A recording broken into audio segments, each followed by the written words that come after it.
Semoga ketika Anda membaca firman Tuhan, hikmat Tuhan bekerja dalam diri kita. Tuhan yang memulihkan, Tuhan yang menyembuhkan, Tuhan yang menolong, Tuhan yang mengangkat, Tuhan yang hadir dalam hidup kita sungguh-sungguh digenapi pada saat kita membacanya. Itulah hikmat yang luar biasa. Salam damai sejahtera saudara-saudara terkasih pencinta firman Tuhan. Berjumpa kembali dengan Bible Learning with Father Joseph, edisi khusus, yaitu edisi bulan Kitab Suci Nasional di bulan September tahun 2024 ini. Sungguh saudara-saudara, saya semangat luar biasa, semangat yang menggebu-gebu sebagai seorang pewarta yang siap menaburkan benih-benih sabda Tuhan di hati banyak orang. Sungguh September itu memang luar biasa, di mana kita diberi rahmat, yaitu diajak oleh gereja, didorong oleh gereja, diingatkan kembali oleh gereja untuk mencintai firman Tuhan lebih daripada sebelum-sebelumnya. Saudara-saudaraku yang terkasih, bacalah firman ini dan Anda akan menemukan betapa kita manusia yang tidak layak untuk dikasihi karena dosa dan kelemahan-kelemahan kita, tapi kita akan berjumpa dengan Allah yang selalu berpihak pada orang-orang benar, pada Allah sumber keadilan kita, pada kasih-Nya yang belum pernah kita jumpai selama kita hidup dari antara manusia-manusia. Romo Yosef tunggu dulu, mentang-mentang bulan kitab suci, mentang-mentang lagi on the fire, sampai lupa nanya kabar para penontonnya. Iya ya, saya lupa. Saudara, bagaimana kabar Anda hari ini? Baik, baik Romo. Udah baca firman Tuhan belum tadi pagi? Udah dong Romo, kan bulan kitab suci. Di handphone suci boleh nggak Romo? Karena bacanya sukanya di mobil sambil berangkat kerja. Ya sudah, nggak apa-apa kalau memang keadaannya demikian. Yang penting dibaca, biarlah Tuhan berbicara untuk kita. Dengarkanlah suara Tuhan. Betul-betul melalui firman Tuhan kita jadi punya patokan. Kita jadi punya arahan dan kekuatan dalam hidup ketika kita babak belur tidak berdaya dengan masalah-masalah kita, dengan tanggung jawab kita. Romo Yosef, di sebelah Romo itu apa Romo? Nah ini dia.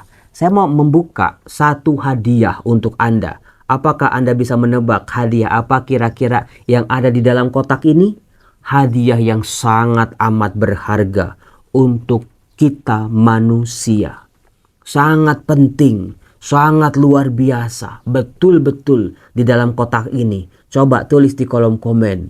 Oh, pasti laptop nih, pasti hadiah-hadiah kayak handphone ini Romo nih, pasti mungkin uang nih Romo nih. Saudara-saudara, saya akan buka kotak ini buat Anda ya. Kira-kira apa? Ada pita-pitanya segitu ya, kayaknya bagus nih isinya. Saya nggak salah kalau saya mengatakan apa yang di dalam kotak ini sesuatu yang sangat berharga, sangat penting untuk kehidupan Anda. Yaitu, ini dia, kitab suci, Alkitab. Sebuah buku, bukan buku biasa. Buku ini meskipun bercerita tentang peristiwa 3000, 2000 tahun yang lalu, ternyata sampai hari ini saja masih sangat aktual. Buku ini meskipun berbicara tentang kisah kasih Allah ribuan tahun yang lalu, tapi buku ini membantu saya dan juga Anda untuk mengenali, oh ternyata ada kasih Allah dalam peristiwa hidup saya yang mencekam sekalipun. Buku ini tetap terus dicetak sampai detik ini. Buku yang udah usianya ribuan tahun yang lalu, saudara-saudara, masih tetap dibaca oleh orang-orang beriman. Buku inilah yang banyak menyelamatkan orang di luar sana tentang kasih Tuhan yang menyelamatkan hidup mereka. Buku ini membuat mata orang terbuka betul-betul bahwa Tuhan itu sungguh agung. Tuhan sangat mencintai hidup kita. Nah, saudara-saudaraku yang terkasih, di bulan Kitab Suci Nasional 2024, tema nasionalnya adalah Allah sumber keadilan kita. Maka yang mau diangkat adalah Nabi Nahum dan juga Nabi Habakuk, berbicara tentang keadilan. Kenapa Romo kok dua nabi ini berbicara tentang keadilan? Jangankan dua nabi ini saudara-saudara, ada Yesaya, Yeremia, Yeskiel, lalu juga ada 12 nabi kecil, Amos, Hosea, Yoel, dan teman-temannya itu juga berbicara soal keadilan. Di tahun-tahun itu, betul-betul satu manusianya sendiri, umat Allahnya sendiri bertanya, adilkah Allah ketika aku menderita? Adilkah Allah saat aku melihat orang baik menderita? Adilkah Allah kalau masalahku jauh lebih besar daripada masalah orang-orang? Padahal yang baik mah baikan saya Romo. Yang sering bantu orang saya Romo. Yang lebih tulus saya Romo. Kenapa saya masalahnya jauh lebih banyak daripada orang-orang yang saya liatin Romo? Mereka jahat Romo. Mereka curang Romo. Mereka itu semena-mena Romo. Tapi kenapa hidupnya enak? Itu yang dipertanyakan oleh umat Allah ketika mereka berhadapan dengan situasi-situasi sebelum pembuangan, pada saat pembuangan, di mana orang-orang saleh, orang-orang baik, para anak yatim dan janda ditindas, diperlakukan semena-mena. Mereka sebagai bangsa ditindas juga oleh bangsa-bangsa sekitarnya. Mereka bertanya, adilkah Allah ketika melihat umat pilihannya ini diserang, dihancurkan oleh orang-orang bangsa-bangsa lain yang berlindung di atas dewa-dewa yang mereka sembah. Lalu yang kedua saudara-saudara, pertanyaan yang sama juga keluar dari Allah. Adilkah kamu sebagai umat pilihanku? Jadi ini ada dua sisi nih. Dari sisi umat bertanya tentang keadilan Allah, sementara dari sisi Allahnya bertanya juga kepada umatnya. Adilkah kamu dalam kehidupanmu sehari-hari? Adilkah kamu kepada mereka yang tertindas? Adilkah kamu?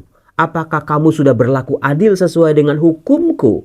Jadi saudara-saudara, dialog. Sebetulnya dalam kitab nabi-nabi terjadi dialog di sini. Dari sisi umat diberi kesempatan untuk bertanya, untuk mengkoreksi tentang salah satu tema yang sering muncul adalah tema keadilan. Dan juga membiarkan Allah bertanya juga. Terjadilah dialog dan relasi.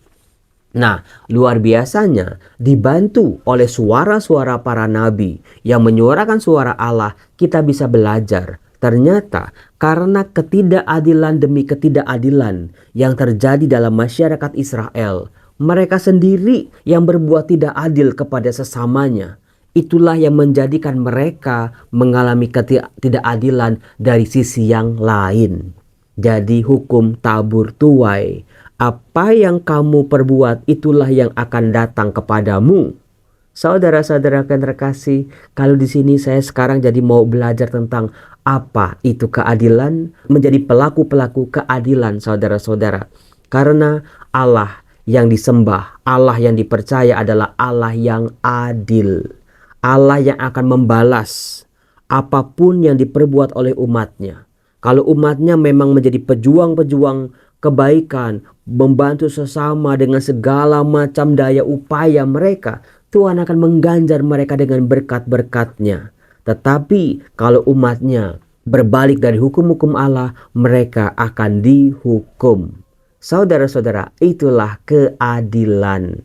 Memang hukuman dari Allah, yaitu pembuangan ke Babel, kehancuran kerajaan utara oleh bangsa Asyur, harus dilihat sebagai Allah yang adil.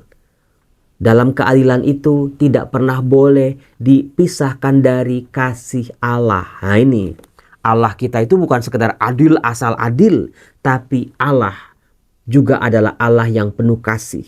Inilah tegangan yang menjadi tidak mudah bagi Allah sendiri pun, bagi pemahaman kita sekalipun tentang Allah. Di satu sisi Allah tuh baiknya luar biasa, kasihnya luar biasa. Orang Niniwe yang dosanya udah berantakan, penjajah ini dikasih oleh Allah. Tetapi bangsa ini dihancurkan karena kesalahan mereka. Saudara-saudara, keadilan harus dilihat dengan kasih. Seperti dua sisi mata uang. Demikian pun kasih Allah harus dilihat juga dalam konteks keadilannya. Itulah saudara-saudara, supaya kita manusia sadar tidak semena-mena menyalahgunakan atau tidak memahami tentang kasih Allah dan juga keadilan Allah. Karena selama ini kita pisah-pisahkan menjadi dua hal yang berbeda. Nah, saudara-saudaraku yang terkasih, apa yang bisa kita lihat dalam bacaan hari ini tentang apa yang dilakukan oleh Paulus kepada jemaat di Korintus? Sebagai informasi saudara-saudara, warga atau jemaat di Korintus adalah jemaat yang tinggal di kota pelabuhan. Mungkin seperti Tanjung Priuk, Tanjung Perak gitu ya, Gilimanuk. Artinya, tempat-tempat yang biasanya menjadi pelabuhan adalah tempat-tempat yang seringkali begitu cepatnya hilir mudik orang-orang datang dan pergi. Tidak jarang juga harus berhadapan dengan budaya-budaya luar, orang-orang luar, pengaruh-pengaruh luar. Maka kota Korintus ini adalah kota yang sudah terbiasa dengan perbedaan, sudah terbiasa dengan hal-hal yang baru, ajaran baru, guru-guru yang baru, tokoh-tokoh yang baru datang silih berganti dalam masyarakat mereka. Nah, ternyata sayangnya yang datang bukan cuma yang baik-baik saja. Yang diterima bukan cuma yang baik-baik saja. Yang diserap bukan cuma yang baik-baik saja. Termasuk juga yang tidak baik, yang melenceng, yang seolah-olah menyenangkan, tetapi pada akhirnya menipu. Orang-orang Korintus ini adalah orang-orang pelabuhan yang kalau ngomong tuh suka keras-keras, suka berdebat, suka berdiskusi yang panjang-panjang. Omongannya itu cenderung kasar karena mungkin banyak buruh-buruh pelabuhan di situ. Banyak orang-orang asing, kalau ngomongnya pelan-pelan mereka nggak ngerti. Maka intonasinya, volume suaranya tuh keras-keras seperti kayak marah-marah. Nah, di situ saudara-saudara, ini dia. Dikatakan, saudara-saudara, Paulus berkata, ketika aku datang kepadamu, aku tidak datang dengan kata-kata indah atau dengan hikmat untuk mewartakan kesaksian Allah kepada kalian. Jadi, cenderung sekali orang-orang dari luar masuk dengan ide-ide yang bombastis tentang teori-teori, tentang hal yang muluk-muluk. Paulus mengatakan, aku datang bukan dengan kata-kata yang indah atau dengan hikmat untuk mewartakan kesaksian Allah kepada kalian. Dikatakan, sebab aku telah memutuskan untuk tidak mengetahui apapun di antaramu selain Yesus Kristus, Dia yang disalibkan. Paulus tidak membawa benderanya atau panji-panjinya. Yang dibawa oleh Paulus tidak lain tidak bukan hanya satu, yaitu Yesus yang tersalib. Hikmat Allah yang dilihat oleh manusia sebagai kebodohan. Dikatakan, aku pun datang kepadamu dalam kelemahan, dengan sangat takut dan gentar.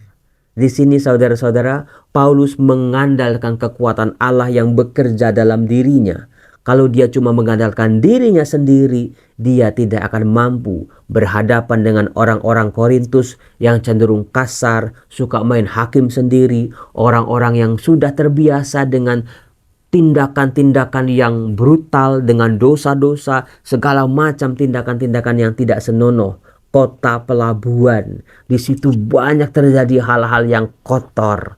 Paulus sangat gentar, Paulus sangat takut ketika dia mengandalkan dirinya sendiri. Maka yang dia bawa adalah Yesus yang tersalib.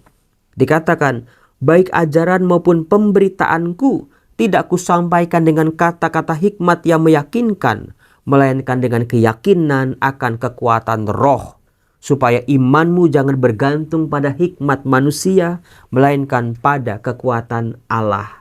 Saudara-saudara yang terkasih, ternyata tidak seperti guru-guru, para filsuf, tabib-tabib, rabi-rabi yang datang ke Korintus dengan kata-kata indah yang meyakinkan penuh dengan hikmat. Tidak, tetapi Paulus datang dengan keyakinan pada kekuatan Roh, Roh Allah sendiri. Saudara-saudara yang terkasih, inilah yang kita baca dari kitab suci. Inilah saudara-saudara yang membuat kita selalu kuat dan yakin ketika tugas, tanggung jawab, masalah kita datang silih berganti. Gak kuat Romo kepala saya, gak kuat Romo hati saya, gak kuat Romo badan saya, nggak kuat Romo dompet saya Romo untuk melakukan tugas-tugas tanggung jawab ini. Waktu saya nggak akan cukup Romo, tenaga saya akan habis terkuras Romo. Kalau kita mengandalkan hikmat manusia, maka belajarlah dari Paulus, gunakan hikmat Allah. Itulah saudara-saudara, ketika kita membaca firman Tuhan, bukan manusia kita saja yang membacanya, mencoba mengerti, mencoba memahami, mencoba mengkorek-korek, menganalisa, menafsirkan dengan segala macam kemampuan. Itu semua akan sia-sia kalau kita tidak minta hikmat Allah. Utuslah roh-Mu ya Tuhan, dan jadi baru seluruh muka bumi.